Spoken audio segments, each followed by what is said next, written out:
Jonathan Edwards की जो ये कोटेशन है, Lord stamp eternity on my I balls, ये हिंदी में इसको मैं सोच रहा था किस तरह से हम ट्रांसलेट करें। शायद लिटरल ट्रांसलेशन यही है कि प्रभु मेरी दृष्टि पे अनंत काल को छाप दे, या मेरी दृष्टि अनंत काल पे लगा। एक मसीह के लिए ये बहुत ज़रूरी है। अगर हमें संसार में अपना जीवन ठीक से जीना है, खुशी से जीना है, सही तरीके से जीना है, शायद खुशी से जीना सही लैंग्वेज नहीं होगी, पर अगर सही तरीके से जीना है, जिस तरह से परमेश्वर चाहते हैं कि हम अपना जीवन जिएं, अगर एक विश्वासी को अपना जीवन यहाँ पे उस तरीके से जीना है, तो उसके लिए बहुत जरूरी है कि हमारी आंखें सही लक्ष्यों की तरफ हों, और जो सही लक्ष्य है वो इस दुनिया के लिए नहीं है। एक विश्वासी होने के नाते अगर हम सेवकाई में हैं या अगर सेवकाई में नहीं भी हैं, तो हमारा लक्ष्य ये हो सकता है कि हम ज्यादा से ज्यादा लोगों को बचाएं, जो कि एक बहुत अच्छा लक्ष्य है, लेकिन वो भी आने वाले अनंत काल के लिए ही है, क्योंकि उनकी आत्मा अगर आज हम बचाते हैं तो वो स्वर्ग जाएंगे, उनके पाप क्षमा होंगे अगर वो यीशु मसीह के सुसमाचार पे विश्वास करते हैं, तो भी उन्हें उस बात का फल आने वाले जीवन में मिलेगा, जो कि अनंत काल के लिए होगा, इटर्निटी में मिलेगा। तो हम देखते हैं पौलुस किस तरह से इस बात का बहुत अच्छा उदाहरण था, और पौलुस के साथ ये बात थी कि he was the best example of his doctrines. जो पौलुस सिखाता था ना लोगों को पवित्र आत्मा से भर के, उस चीज को वो अपने जीवन में मानता था, और ये उसका जीवन दर्शाता था। ये उसके कहने की जरूरत नहीं थी कि देखो जो मैं तुम्हें सिखा रहा हूं वो मैं कर रहा हूं, जबकि उसने कहा ऐसा कि तुम भी मेरे को कॉपी करो जैसे मैं प्रभु यीशु मसीह को कॉपी करता हूं। Imitate, be ye imitators of me like I am imitator of Christ, ये उसने बोला। लेकिन उससे ज्यादा जिस तरह से वो अपना जीवन जीता था ना, जिस तरह के वो काम करता था, उनसे पता लगता था कि इस व्यक्ति ने कुछ ऐसा देखा है, या इस व्यक्ति के पास, इसके दिल में कुछ ऐसा है जो एक नॉर्मल विश्वासी के पास नहीं है। और हम आज भी अगर देखें, अपने जीवन से कंपेयर करें, तो सच में पॉल के पास ऐसा कुछ था, उसका कुछ ऐसा नजरिया था जीवन के प्रति, और उसकी एक ऐसी आशा थी अनंत जीवन के और आने वाले जीवन के लिए, जो आज के विश्वासियों की नहीं है। मैं भी उसमें शामिल हूं। मैं प्रार्थना करता हूं परमेश्वर से, और ये मांगता हूं कि प्रभु वैसा विजन आप हमारे ऊपर प्रकट करिए। और जब मैं प्रार्थना करता हूं इस चीज के लिए, तो साथ साथ एक आवाज आती है कि शायद तुम्हें नहीं पता कि तुम किस चीज के लिए प्रार्थना कर रहे हो, क्योंकि शायद उस बोझ को पाने की जो पौलुस के पास था, उसकी एक कीमत अदा करनी पड़े, जो कि बहुत बड़ी कीमत हो। लेकिन फिर भी मैं प्रार्थना करता हूं नम्र हृदय से, घमंड में नहीं, पर नम्र होकर परमेश्वर के आगे प्रार्थना करता हूं कि प्रभु उस तरह की सेवकाई हमें दे जैसी पौलुस की सेवकाई थी। और पौलुस इतना कुछ शायद इसीलिए कर पाया क्योंकि उसकी दृष्टि आने वाले जीवन के प्रति लगी हुई थी। इस दुनिया में उसको क्या मिल रहा है, क्या नहीं मिल रहा, क्या उसके पास है, क्या उसके पास नहीं है, क्या उसके साथ हो रहा है, क्या उसके साथ नहीं हो रहा, इन चीजों से पौलुस को बहुत ज्यादा फर्क नहीं पड़ता था, या कहें फर्क पड़ता था तो भी वो इन चीजों को अपने ऊपर हावी नहीं होने देता था, पर वो एक लक्ष्य को लेके चलता था।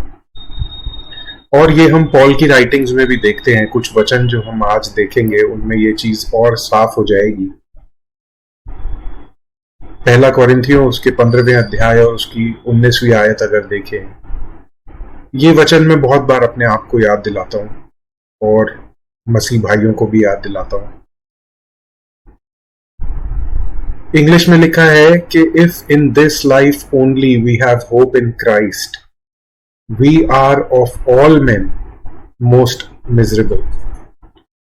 यदि हमने केवल अपने इस भौतिक जीवन के लिए ही यीशु मसीह में अपनी आशा रखी है, तब तो हम और सभी लोगों से अधिक अभागे हैं। मतलब सबसे खराब किस्मत हमारी है अगर हमने सिर्फ इस भौतिक जीवन के लिए और इस भौतिक जीवन में हम क्या पा सकते हैं यीशु मसीह से या परमेश्वर से यीशु मसीह के द्वारा अपनी आशा रखी है। तो इसका मतलब अपने आप ये निकलता है कि हमारी आशा यीशु मसीह में आने वाले जीवन में है। कोलोसियों उसके 3 अध्याय और 2 आयत में इस तरह से लिखा है, set your affection on things above, not on things on the earth. पृथ्वी पर की नहीं परंतु स्वर्गीय वस्तुओं पर ध्यान लगाओ। ध्यान शायद यहाँ पे अफेक्शन को सही से ट्रांसलेट नहीं कर पाया है ध्यान शब्द। अफेक्शन का कहीं ना कहीं मतलब होता है प्यार। तो पौलुस कह रहा है कि पृथ्वी पर की ही नहीं परंतु स्वर्गीय वस्तुओं पर ध्यान लगाओ या उनसे प्यार करो, उनके बारे में सोचो, उनसे स्नेह बढ़ाओ। Set your affection on things above, not on things on the अर्थ। हम जब इस बात को अप्लाई करें तो इस तरह से अप्लाई कर सकते हैं कि हमें जो चाहिए, जो सच में हमारे वांट्स हैं, वो स्वर्गीय चीजों के हो। जैसा प्रभु यीशु मसीह ने कहा कि gather for your self treasures in heaven and not on earth. अपने लिए खजाना स्वर्ग में इकट्ठा करो, धरती पे नहीं। तो जो कुछ हमें चाहिए वो हमारी आशा, हमारी आंखें उन चीजों के ऊपर हैं जो अनंत काल के लिए हैं। और इसलिए जो हमारे साथ यहाँ पे होता है, इस धरती पे होता है, उससे हमें कोई बहुत ज्यादा फर्क नहीं पड़ता। जैसा यीशु मसीह ने मत्ती 10:28 में कहा, जो शरीर को मार सकते हैं पर आत्मा को नहीं मार सकते, उनसे मत डरना, परंतु उसी से डरो जो आत्मा और शरीर दोनों को नरक में नाश कर सकता है। बहुत सारे परिस्थितियां भी ऐसी हैं जिनका असर हमारे शरीर पे और इस धरती पर हमारे जीवन के ऊपर पड़ता है, लेकिन उनका असर अनंत काल में कुछ भी नहीं है। तो उन चीजों से डरने की जरूरत नहीं है। देखिए, एक सच्चाई, आप किसी भी बड़े बुजुर्ग से बात करेंगे या किसी बुद्धिमान व्यक्ति से जिसको बहुत एक्सपीरियंस है लाइफ का, वो हमेशा ये बोलते हैं कि लाइफ में अप्स एंड डाउन्स तो चलते रहेंगे, उतार चढ़ाव जीवन में चलता रहेगा। तो उससे आप बहुत ज्यादा खुश या बहुत ज्यादा अगर दुखी हो जाएंगे तो जीवन को झेलना मुश्किल हो जाएगा। लेकिन अगर हम इन बातों को अपने जीवन में अपना सकें किसी भी हद तक, तो हमें इस बात का संतुष्ट रहेगा कि हम एक तो वचन के अकॉर्डिंग चल रहे हैं और एक विश्वासी होने के नाते हमें इसी तरह का जीवन जीने के लिए बुलाया गया है। और इससे हम बहुत सारे गलत चीजों से भी बचेंगे। जैसे कुछ कलीसियाओं में सिर्फ इसी बात पे समय बिताया जाता है कि हम परमेश्वर से क्या पा सकते हैं या हमारा इस संसार का जीवन कैसे और आसान बने। उन सबसे ज्यादा जरूरी अनंत जीवन के लिए तैयार होना, अनंत जीवन के बारे में सोचना है। तो मत्ती 10:28, उन बातों से मत डरिए जो आपके शरीर को हानि पहुंचा सकती हैं, पर उन बातों से डरिए जो आपकी आत्मा को हानि पहुंचा सकती हैं। यूहन्ना 16:33 में इस तरह से लिखा है, मैंने ये बातें तुम्हें इसलिए कही कि मेरे द्वारा तुम्हें शांति मिले। जगत में तुम्हें यातनाएं मिली हैं, किंतु साहस रखो, मैंने जगत को जीत लिया है। अब दोबारा यहाँ पे जो अनुवाद है इंग्लिश का हिंदी में, वहां पे थोड़ी सी मतलब चेंज हो जाता है, क्योंकि इंग्लिश में लिखा है in the world you shall have tribulation. ये चलता रहेगा। इंग्लिश में आप पढ़ें तो आपको समझ आता है कि यहाँ पे कंटिन्यूअस टेंस है, पर हिंदी में लिखा है जगत में तुम्हें यातनाएं मिली हैं। इसका अनुवाद ऐसे होना चाहिए था कि इस जगत में तो तुम्हें यातनाएं मिलती रहेंगी, लेकिन साहस रखो, मैंने जगत को जीत लिया है। और फिर पहला यूहन्ना 2:15, 16 और 17 अगर हम देखें तो यहाँ पे भी बहुत क्लियर एक वचन हमें बताता है कि एक विश्वासी को क्या करना है। यहाँ पे लिखा है, तुम न तो संसार से और न संसार की वस्तुओं से प्रेम रखो। यदि कोई संसार से प्रेम रखता है तो उसमें पिता का प्रेम नहीं है, क्योंकि जो कुछ संसार में है, अर्थात शरीर की अभिलाषा और आंखों की अभिलाषा और जीविका का घमंड, वह पिता की ओर से नहीं परंतु संसार ही की ओर से है। संसार और उसकी अभिलाषाएं दोनों मिटते जाते हैं, पर जो परमेश्वर की इच्छा पर चलता है वह सर्वदा बना रहता है। इंग्लिश में कितना अच्छा लिखा है, and the world passes away and the lust thereof, but he that does the will of God abides forever. अब इसका मतलब यहाँ पे ये नहीं है कि आप सब कुछ छोड़ छाड़ के किसी पर्वत पे जाके रहने लग जाएंगे, उसका मतलब नहीं है। वचन एक जगह ये भी कहता है कि संसार में रहो लेकिन संसार के बन के मत रहो।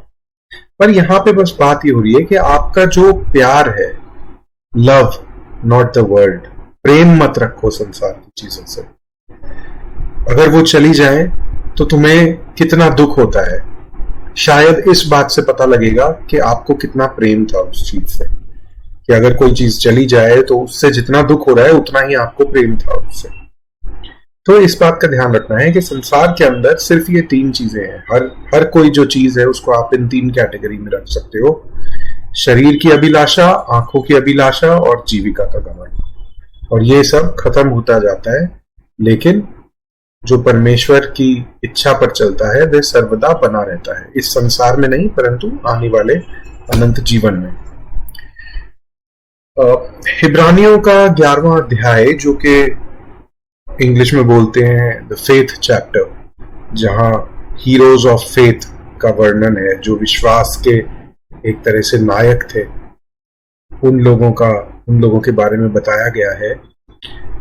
वहां से भी हम कुछ आयतों को देखते हैं जो कि बहुत ही अच्छे से कम्युनिकेट करती हैं कि एक विश्वासी को किस तरह का जीवन बिताना चाहिए।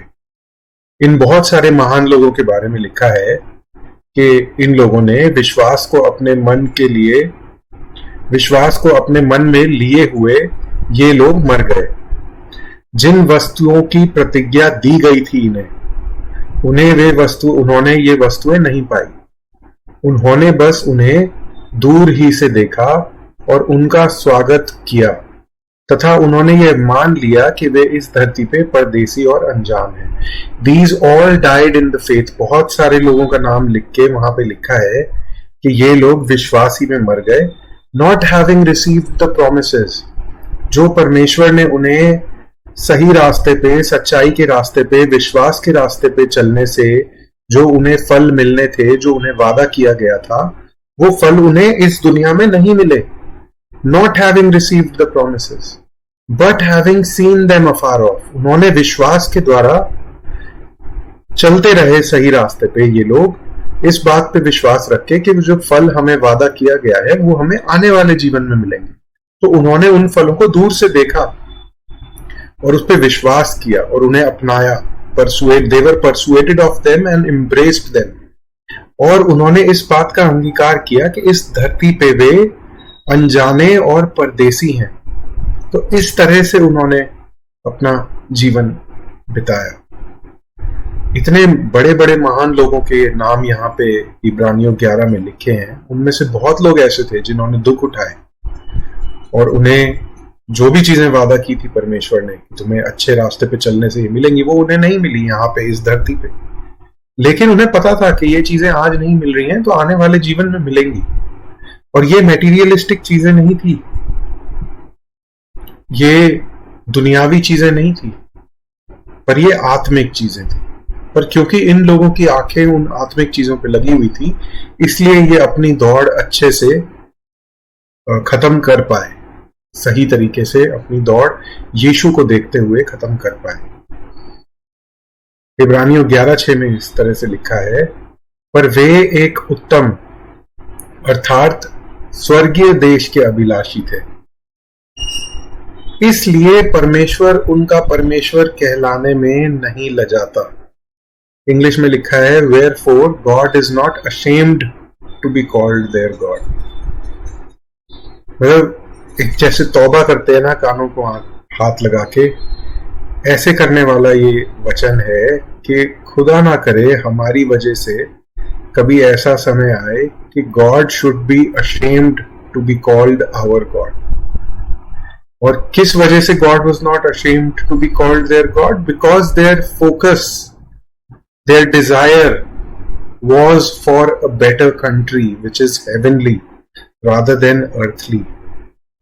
उनका जितना आत्मिक उनके अंदर शक्ति थी, आत्मिक ताकत थी, वो सिर्फ ये सब इकट्ठा करने में नहीं थी कि मेरा यहाँ का जीवन आसान हो जाए, मेरे को चंगाइयां मिल जाए, मेरे को आशीषें मिल जाए, मेरे पास गाड़ी आ जाए, ये सब हो जाए। लेकिन वो आने वाले समय के लिए, हेवन के लिए तैयार कर रहे थे। वो पापों के ऊपर काबू पाने के लिए प्रार्थना करते थे, एक पवित्र जीवन पाने के लिए शायद प्रार्थना करते थे, या इस बात के लिए प्रार्थना करते थे कि प्रभु मुझे इतनी हिम्मत दे, इतनी समझ बुद्धि दे कि मैं तेरा सुसमाचार लोगों तक पहुंचाऊं बिना उसे कम करे हुए, बिना उसकी धार को हटाए हुए, कि लोगों को बुरा ना लगे इसलिए मैं सुसमाचार की धार को हटा दूं, ये ना बोलूं कि प्रभु यीशु मसीह सिर्फ एक लौता मार्ग है। इस तरह का उनका विश्वास था और इस तरह का उनका जीवन था, जिसकी वजह से परमेश्वर उनका परमेश्वर कहलाने में नहीं लजाता था, क्योंकि उसने उनके लिए एक नगर तैयार किया है। For he has prepared for them a city and this city is heavenly, it is not earthly। जब प्रभु यीशु मसीह को क्रूस पे चढ़ाया जाने वाला था, उससे पहले पिलातूस ने उनसे पूछा कि क्या तू राजा है? तो प्रभु यीशु मसीह ने कहा कि हाँ, लेकिन मेरा राज्य इस दुनिया का नहीं। तो ये भी ध्यान रखने वाली बात है, इन लोगों का एग्जाम्पल हमें फॉलो करना है और उसमें इस चीज के ऊपर खासा ध्यान देना है कि इनको, मतलब इनका फोकस, इनका वही बात जिससे मैंने शुरू किया था कि इनकी दृष्टि अनंत काल पे लगी हुई थी। इनको इतना ज्यादा फर्क नहीं पड़ता था कि यहाँ पे क्या हो रहा है, बल्कि ये तो दुख उठाते थे इस बात से। इस दुनिया में तो दुख उठाया है इन लोगों ने, बहुत लोगों ने।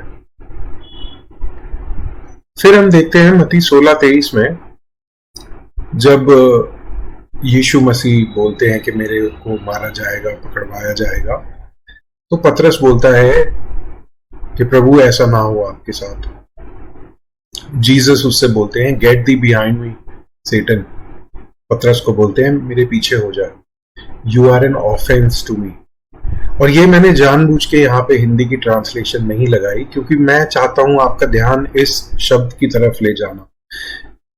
प्रभु यीशु मसीह पतरस से कह रहे हैं, for you savourest not the things that be of God but those that be of man. ये जो शब्द है ना, सेवर, ये ज्यादातर खाने के लिए यूज किया जाता है, खाने के लिए इस्तेमाल होता है। अब इसको अगर हम अपनी नॉर्मल रोजमर्रा की भाषा में अनुवाद करें तो मैं कहूंगा इसका पूरा टेस्ट लीजिए। जैसे कोई बहुत ही स्वादिष्ट चीज है, उसे आप मुंह में रख लेते हैं और उसका टेस्ट लेते हैं, उसका टेस्ट पूरा इंजॉय करते हैं समय के साथ। तो प्रभु यीशु मसीह कह रहे हैं कि you savour not the things that be of God but those things that be of man. और यहाँ पे मतलब यही है कि तू परमेश्वर की चीजों से कम और इंसान की चीजों पे ज्यादा तेरा ध्यान है, उनको तू ज्यादा अहमियत देता है। फिलिपियों 1:20, 21 और 23 में पौलुस बहुत इमोशनल होके ये बात शायद कहता है कि according to my earnest expectation and my hope that in nothing I shall be ashamed, but that with all boldness as always, so now also Christ shall be magnified in my body, whether it be by life or by death. For to me, to live is Christ and to die is gain. दोबारा ये बात पौलुस इसीलिए बोल पा रहा है क्योंकि उसकी आशा, उसका दिल जो है वो आने वाले समय के लिए तैयार हो रखा है। वो खुद भी तैयार है। वो बोलता है क्योंकि मेरे लिए जीवित रहना मसीह है और मर जाना लाभ है। 23 में पौलुस बोलता है कि मैं दो विकल्पों के बीच चुनाव में मुझे कठिनाई हो रही है कि मैं अपने जीवन से विदा होकर मसीह के पास जाना चाहता हूं क्योंकि वह अति उत्तम होगा। पौल तैयार था। पौल को कोई ऐसा काम नहीं था जो पूरा करना था यहाँ पे। अगर उसे प्रभु बोलते कि तू आ जा तो वो बिल्कुल तैयार रहता था किसी भी समय पे परमेश्वर से मिलने के लिए। उसको वापस जाके अपने घर के कुछ काम पूरे करके फिर नहीं जाना था। ये आप देखिए, इस वचन को पढ़ के देखिए, आपको पता लगेगा कि पौलुस का दिल कितना ज्यादा इटर्नल चीजों के ऊपर फोकस्ड था। और सेम वर्स जोनाथन एडवर्ड्स ने बोला प्रार्थना के रूप में, that Lord stamp eternity on my eyeballs. काश कि परमेश्वर हमें भी इस तरह के मसीह बनाए कि हमारी आंखें, हमारी दृष्टि अनंत काल में जो हमारे लिए विश्वासी के रूप में है उसके ऊपर बनी रहे और इस जीवन के कलेशों को हम झेल पाए बिना उनके अंदर उलझ के। पौल एक जगह एक व्यक्ति का जिक्र करते हुए बोलता है, मेरे को लगता है डीमस नाम था उसका। पौल बोलता है, डीमस has forsaken me having loved this present world। इस दुनिया से प्यार करते हुए डीमस ने मुझे छोड़ दिया क्योंकि उसने इस दुनिया से ज्यादा प्यार किया। पौल एक और जगह बोलता है कि जो रेस दौड़ता है, he does not entangle himself in the affairs of this life। वो इस जीवन के कामों में फंस के नहीं रह जाता। और दोबारा पौल जो भी बोलता था उसका सबसे बड़ा उदाहरण वो खुद था। तो बस यही हम आशा करते हैं कि ऐसा जीवन, ऐसा फोकस और इतनी क्लैरिटी इन सब चीजों को लेके परमेश्वर हमें दे सके। प्रभु यीशु के नाम से आमीन।